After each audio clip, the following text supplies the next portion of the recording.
All right, I'm Nick. It's super windy out here, but today I'm gonna take a few minutes. I'm gonna talk to you about the trailer behind us.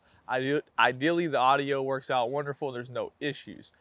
The trailer that we've been using for years for our charter business is the regular old 4x8 folding Harbor Freight trailer.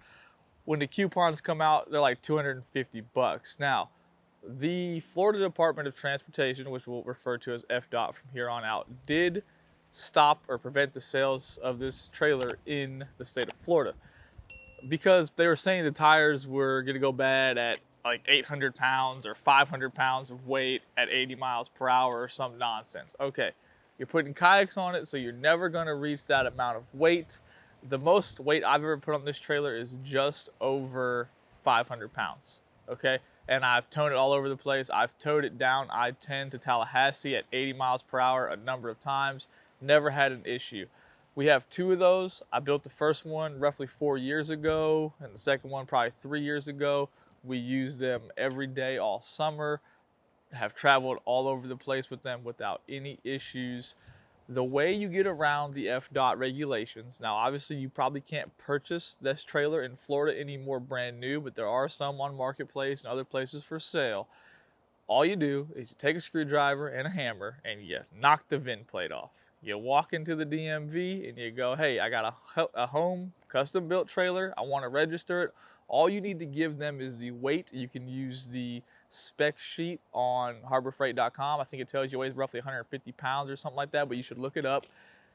You know, think about the wood you put on it. Think about how heavy it is. Give them a ballpark number. You'll pay for your registration. And I think it's less than 40 bucks a year, whatever it is, to register it every year. I don't know. I don't ever remember. It just gets done automatically. But that is your way around the regulation. That regulation was put in place because they were worried about how fast you're going on the highway with the max weight. Now, that max weight for that trailer is well over 500 pounds. They were worried the tires would explode from having too much weight on the tires or some nonsense. You're not gonna reach that weight with your kayaks, right? I've actually put 5 PDLs on that trailer and towed them down Highway 87. Not to mention I've taken 2 on there and drove to Tallahassee a number of times down I-10 at 80 miles per hour without any issues. There's nothing wrong with those tires. Yes, I don't recommend loading it with 1,000 pounds of stuff and going for a road trip, but that's not what you're using it for. So I'm going to show you guys what we did. I'm going to give you some tips to make yours a little bit better and show you why. We put a crossbar on there and I'll show you why that's there. I'll move the camera a few times, all that good stuff, point out some interesting things. But for right now, I'm just gonna slide out of the way. So you can see it, nothing special to it, right? You have 4 runners. Those runners are approximately 16.5 inches to the center. So right here to right here is 16.5 to 17 inches. That's gonna allow the PDL to sit on there in the little grooves of the hull without any kind of issue. Now, if you're trying to tow a topwater, you might as well just put like a sheet of plywood on there and just set it up there flat because that thing is shaped weird, does not fit up there good. But depending on what kayak you're using, you can space out those runners to stop any kind of problems. I like to use PVC instead of carpeted bunks. It's just easier to work with, saves a lot of time. The carpet's gonna fall off eventually, go bad, have to restaple it.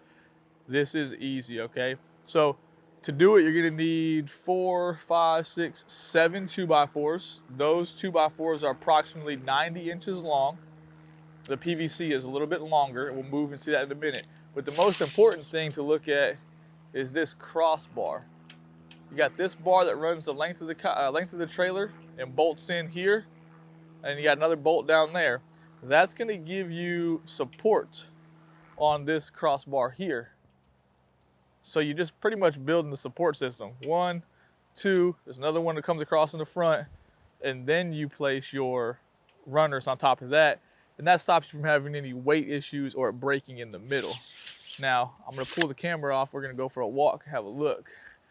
Get a little better look at that right here. Let me turn this camera down. Maybe, maybe not.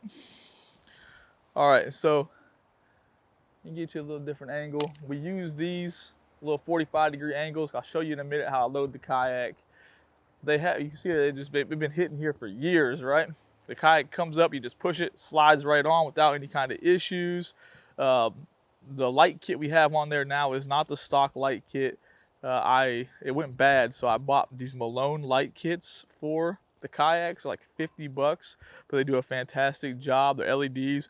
They got reverse lights too, and they're super bright, so they're awesome. I really do like them. You can actually add, it's over there. You can actually add, probably can't see it, additional lights to it if you wanted to. Pretty neat. Nothing to it though. I'll move this camera a few more times just so you guys can get a better look at certain things. You know, here you can see the support line a little bit better here. That goes all the way up through the kayak. And that one should be a little longer than 90 inches. Yeah, that one's about 96.5 inches or so, which is just over 8 foot.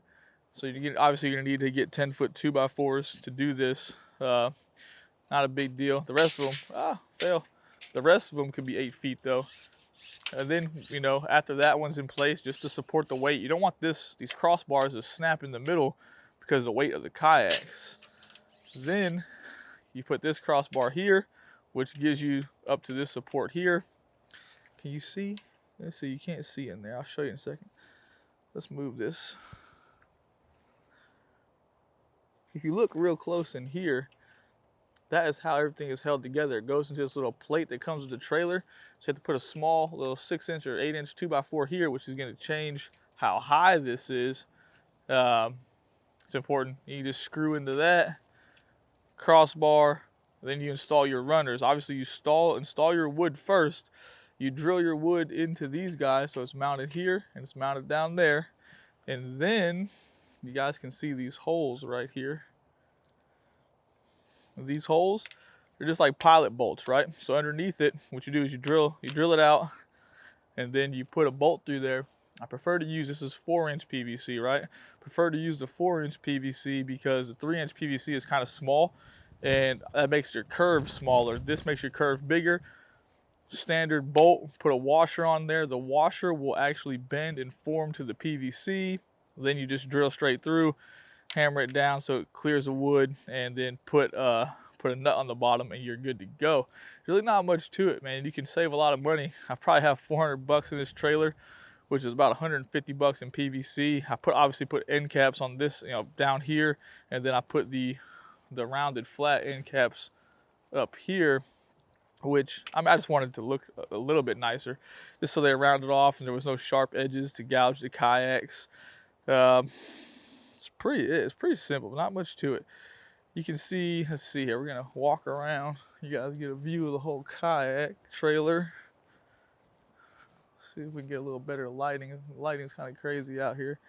I just use these little guys for anchors, for straps. If you notice in the middle, there aren't any here. There's none there, but there are 2 in the front.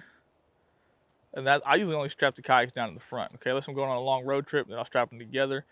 You have that guy here. As far as pilot holes go, let's see. All right, so there's one here. You can actually reach this one through the end cap. So there's a pilot bolt here, there's a pilot bolt there, right there, right there. So there's 4 total that hold the PVC to the trailer. But that's it, man. You know, those tires do a good job. I've only ever had one issue with a flat tire, and that was driving through Destin, because Destin is a little bit crazy. But that's it, man. Nothing to it. Very, very simple. Nothing to worry about. I prefer this trailer over a larger Malone trailer for a number of reasons.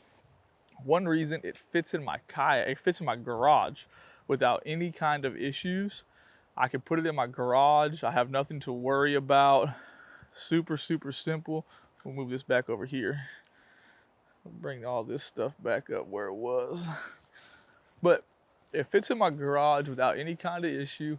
The tongue is not long, which is going to make backing it up a little bit harder, but that's just something you get better at with time, right?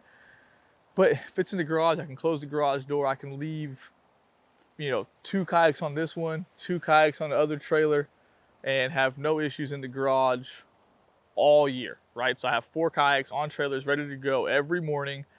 So if we have 2 different trips or a rental here and a charter here, I can just pull them out, they fit in the garage, good to go. The PDLs fit on it perfectly. I'm gonna show you why the PVC is so awesome right now. Get this lined up like so. Oop, fail. I'm failing. All right, now if you watch that PVC, this kayak is magically gonna appear in front of you. Oh, I guess I left that chair in the way. But you can just hit this like this, even at a terrible angle, and it'll just slide right up there like so. Put the strap on it, and you are done. They sit up there perfectly. Very, very little issues. I should have moved that chair and definitely had a better approach angle. But hey, if you make it difficult, you guys can see how easy it actually is when conditions are good. But yeah, they live on there. It's plenty of support for the hull. It has a small, the bottom part of the hull is shaped like so. Goes right in the middle. Perfect support. No issues with that. You guys are gonna tell you should store your kayak on your side or standing up or some crazy nonsense. Man, I've been storing my kayaks like that right there for, I don't know, years. Who knows? Before that trailer, I stored my kayaks on a PVC system just like that were on a rolling rack. Now, keep them on the trailer. They're good to go. It's that simple. Nothing to it realistically. If you have any questions about this thing, just let me know and we'll get them answered. Super simple. I could put some measurements up too. These runners were 90 inches. The middle one was 96. The crossbar one, that's up to you because you're gonna have to space these out based on what kind of kayak you have. So keep that in mind. Flip your kayak over, take some measurements. Easy stuff, measure 17 times, cut once, something like that. It'll work well for you.